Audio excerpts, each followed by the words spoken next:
আসসালামু আলাইকুম রহমতুল্লাহ। আমি Saidur Rahman, learn point academy থেকে তোমাদের সাইদুর ভাইয়া। অনেক তো পড়াশোনা হলো, চলো এবার বাস্তব জীবন নিয়ে কিছু কথা বলি।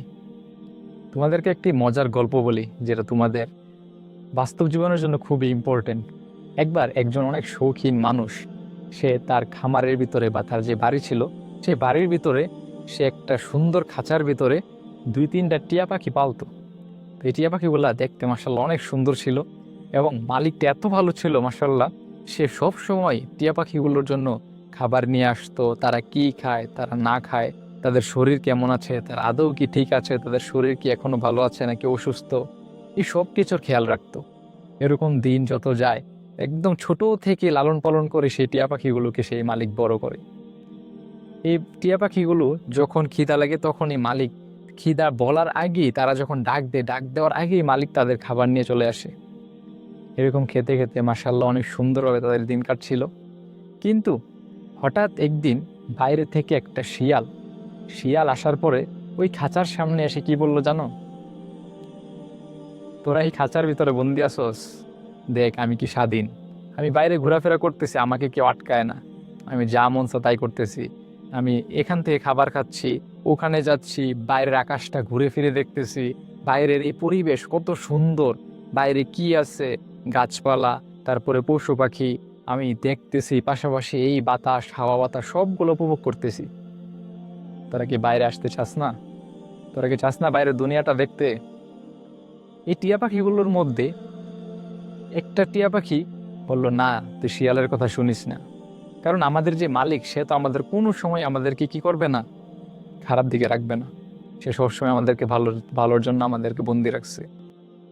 আমরা যখন খানা চাইতেছি সে খানা দিতেছে, আমরা যখন সবকিছু চাইতেছি, মরিচ চাইতেছি, খাবার চাইতেছি, পানি চাইতেছি, সে বলার আগেই সবকিছু এনে দিতেছে।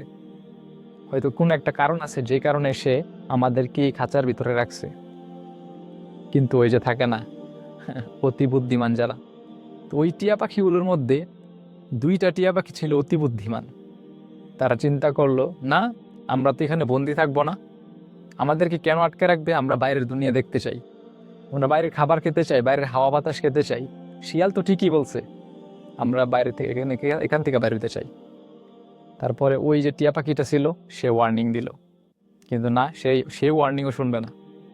তারপরে এরকম যেতে যেতে হঠাৎ একদিন রাতের বেলা তারা চিন্তা করলো, তারা এবার মালিকের আশায় বসে থাকবে না, তারা নিজেরা পালিয়ে যাবে। এরকম প্ল্যান করতে করতে তো মালিক যখন দুপুরবেলা খাবার নিয়ে আসে, তখন খাবার নেওয়া আসার সাথে সাথে তারা কি করে, যখন খাঁচার দরজাটা খুলে দেয়, দরজাটা খুলে দেওয়ার সাথে সাথে সেই পাখিগুলো উড়াল দিয়ে বের হয়ে যায়। কিন্তু 3 নাম্বার পাখিটা কিন্তু ঠিকই খাঁচার ভিতরে ছিল। এই 2টা পাখি উড়াল দিয়ে বের হয়ে যায়। বের হওয়ার পরে তারা বাইরে কত সুন্দর আকাশ, বাতাস, চারিদিকের পরিবেশ এত সুন্দর দেখে তারা মুগ্ধ হয়ে যায়। তারা চিন্তা করে, আমি আর খাঁচাতে ফিরবো না, এত সুন্দর আবহাওয়া থাকতে আমি কেন খাঁচাতে ফিরবো? কিন্তু ওই যে শিয়াল, সে কিন্তু এই সবগুলো নজর রাখতেছিল। যখনই তারা বাইরে আসে, তখনই শিয়াল তার আসল রূপে ফিরে আসে। শিয়াল কি করে, ওই যে দৌড় দিয়ে সাথে সাথে ওই পাখিগুলোর ভিতরে একটাকে ধরে খেয়ে ফেলে। আর বাকি যে পাখিটা ছিল, সেটা অনেক কষ্টে জান নিয়ে ক্ষতবিক্ষত আহত হয়ে আবারও সেই খাঁচার মধ্যে ফিরে আসে। খাঁচার মধ্যে ফিরে আসার পর ওই যে 3 নাম্বার পাখিটি ছিল, ওই পাখিটি বলল যে, এবার বুঝতে পারছস আমাদের মালিক কেন আমাদেরকে আটকে রাখছে? আমরা হয়তো মনে করি আমাদেরকে বন্দি করে রাখছে, কিন্তু উনি আসলে আমাদের ভালোর জন্য বন্দি করে রাখছে, যেন বাইরের কেউ আমাদেরকে আঘাত না করতে পারে, বাইরের কেউ আমাদেরকে মিথ্যা প্রলোভন দিয়ে আমাদেরকে এখান থেকে বাইর করে না নিতে পারে। এই গল্পটা দিতে আমরা কি বুঝলাম? এই গল্পটা দিয়ে আসলে আশা করি তোমরা ইতিমধ্যে বুঝে গেছো যে বাইরে আমরা যাই দেখি না কেন, সবগুলো আসলে আমাদের উপকারের জন্য নয়। কিছু মানুষ বা কিছু শেয়াল থাকে, যারা আমাদেরকে বাস্তবতা বা স্বাধীনতার প্রলোভন দেখিয়ে আমাদের নিজেদেরকে ধ্বংসের দিকে নিয়ে যায়। তাই তোমরা নিজেদের বিবেক দিয়ে চিন্তা করো যে আমাদের মা বাবা কীভাবে আমাদেরকে আগলে রাখছে। ওনারা যে আমাদেরকে পালতেছে, আমরা তো স্বাধীন আছি, আমাদেরকে সব কিছু দিতেছে, কিন্তু ওনারা আমাদেরকে যে প্রোটেক্ট করতেছে, কেন করতেছে?